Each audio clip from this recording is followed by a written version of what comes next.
budaya.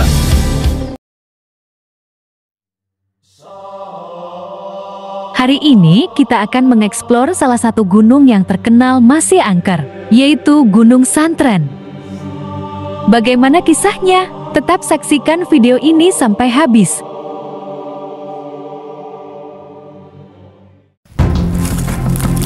Assalamualaikum warahmatullahi wabarakatuh.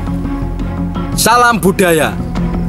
Ya lor, kami sekarang masih berada di sekitaran Desa Guolowo.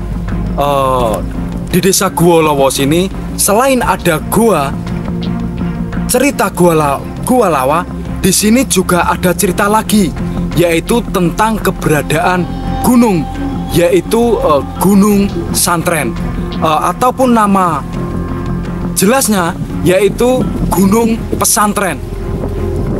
Gunung Pesantren ini tidak setinggi Gunung Kelut ataupun Gunung Semeru. Gunungnya hanya sekitaran mungkin 20 meter dari bawah tanah. Tetapi di gunung sini ada cerita yang unik yang perlu kita gali untuk tentang cerita ini. Tapi cerita ini banyak sekali mengandung dongeng, sebab konon katanya Gunung Santren sini itu masih ada kaitan peristiwa di Gunung Tidar, yaitu pertarungan Raja Jin Ismaya bersama yaitu Syekh Subakir. Bagaimana kisah ataupun ceritanya? Kita nanti akan menuju ke Gunung Santren itu. Seperti biasa, yuk ikuti kami untuk menuju ke Gunung Santren itu. Dan kru kita sudah berada di atas sana untuk menelisik ataupun mengetahui tempatnya untuk keamanan, supaya menjaga keselamatan kita kalau ada kejadian-kejadian yang tidak kita inginkan, seperti adanya ular besar. Itu ya lor. Yuk menuju ke sana.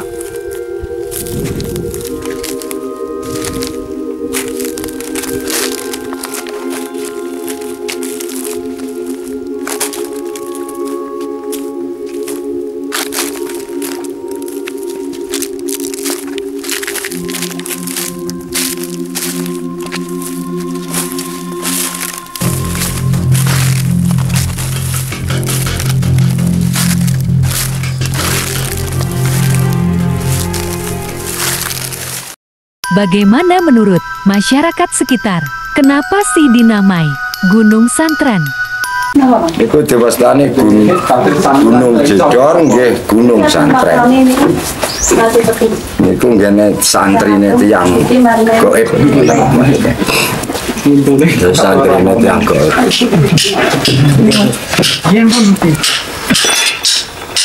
Santrine tiyang gaib. Niku diarani Gunung Santren. Itu asline santrine anu niku pondoke tiyang gaib niku teng mriku niku ngoten.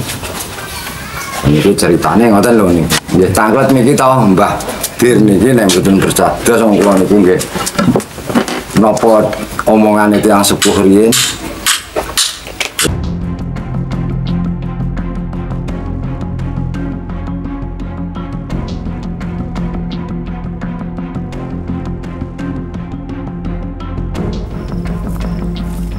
Ya, tadi kita mendapatkan via WA dari kru kita yang sudah berada di atas sana, yaitu teman saya itu Mas Agus memberi via WA kepada kami bahwa di sana itu sudah aman. Tapi tadi kita sebelum masuk ke lokasi gunung sini, kita juga menemui beberapa warga ya lor. Konon katanya di sini tempat banyak sekali makhluk-makhluk astral ataupun makhluk jin, dan kita harus berekstra hati-hati sebab ini sudah waktunya jam menunjukkan 5:30. Jam 5:30 ini kalau orang-orang Jawa menamakan yaitu Sande Olo, dan Sande Olo ini diantara perbatasan antara dunia manusia dan dunia gaib itu sudah tipis sekali ya lor. Kita sudah memasuki ke alam ataupun dunia goib. Jadi kita harus ekstra hati-hati. Sebab di sini dinamakan adalah Gunung Santren atau Gunung Jin, ataupun juga dinamakan Gunung Jedor. Itu ya loh. Yuk kita menuju ke atas gunung itu.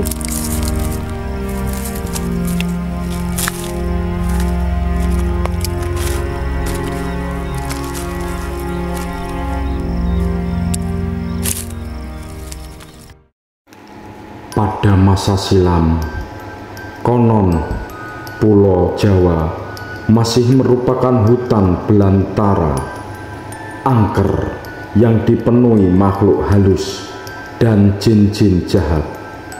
Karena itulah diutus seorang ulama asal Persia bernama Syekh Subagir.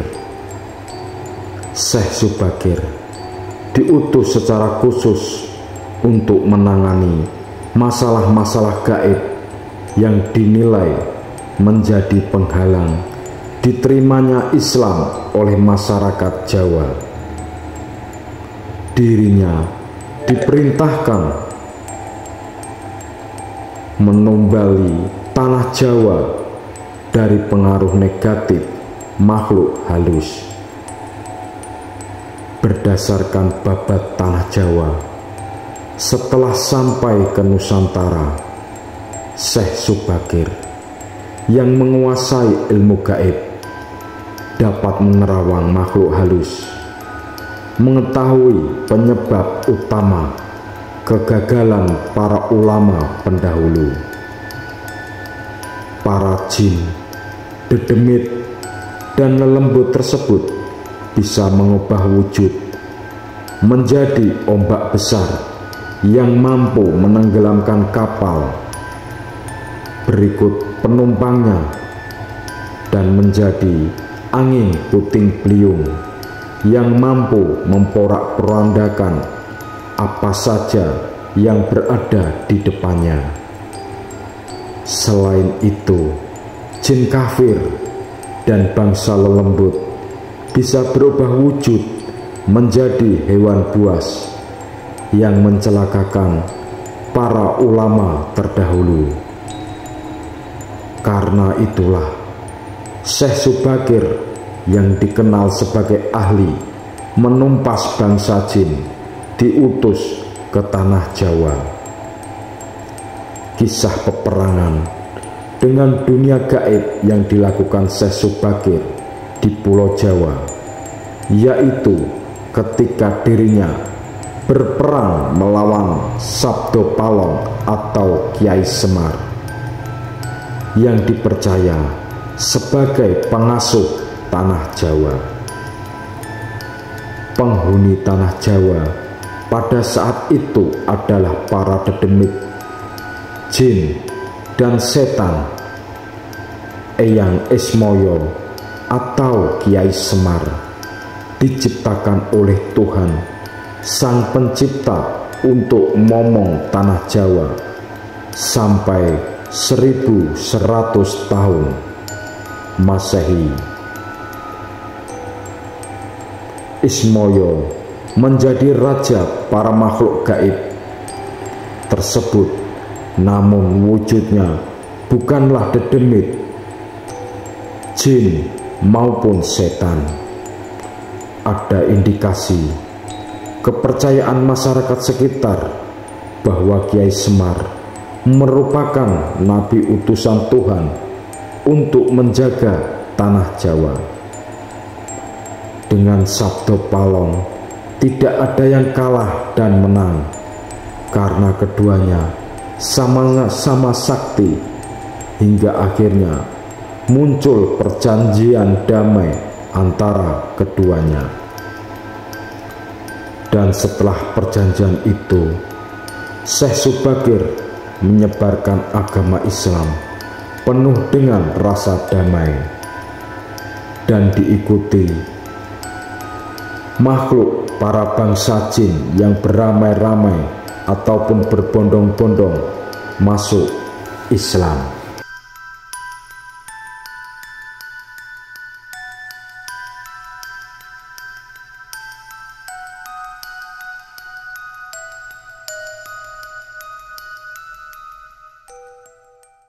Ya Lor, sekarang kita berada di atas puncak gunung itu ya Lor, yaitu Gunung Santren ataupun Gunung Pesantren. Dan konon katanya di atas puncak Gunung Pesantren sini, kalau orang-orang yang punya kekuatan spiritual yang sangat tinggi, konon katanya saya berdiri ini adalah tempat masjid, yaitu Masjid Bangsa Jin. Dan di sebelah timur sana adalah tempat pondok pesantrennya. Sebelah timur saya Lor ya berarti.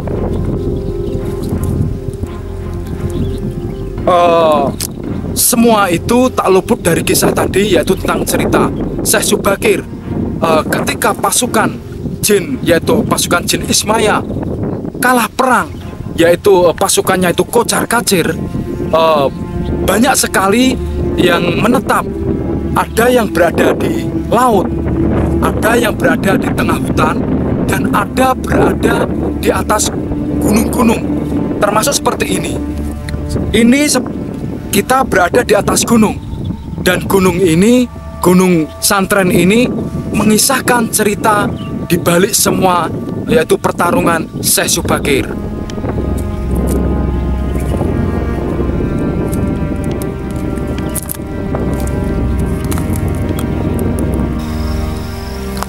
Seperti cerita tadi yang di awal, Gunung Santren sini juga dinamakan Gunung Jedor, sebab ada waktu-waktu tertentu ataupun hari-hari tertentu gunung sini terdengar suara seperti orang melakukan kegiatan jedoran. Mungkin itu ya Lor. Mungkin jika ada ucap kata kami atau cerita kami, narasi mungkin kurang pas bagi penonton Sang Pejalan Sunyi, kami memohon maaf, 1000 maaf. Kami akhiri, wabillahi taufik wal hidayah. Wassalamualaikum warahmatullahi wabarakatuh. Salam budaya.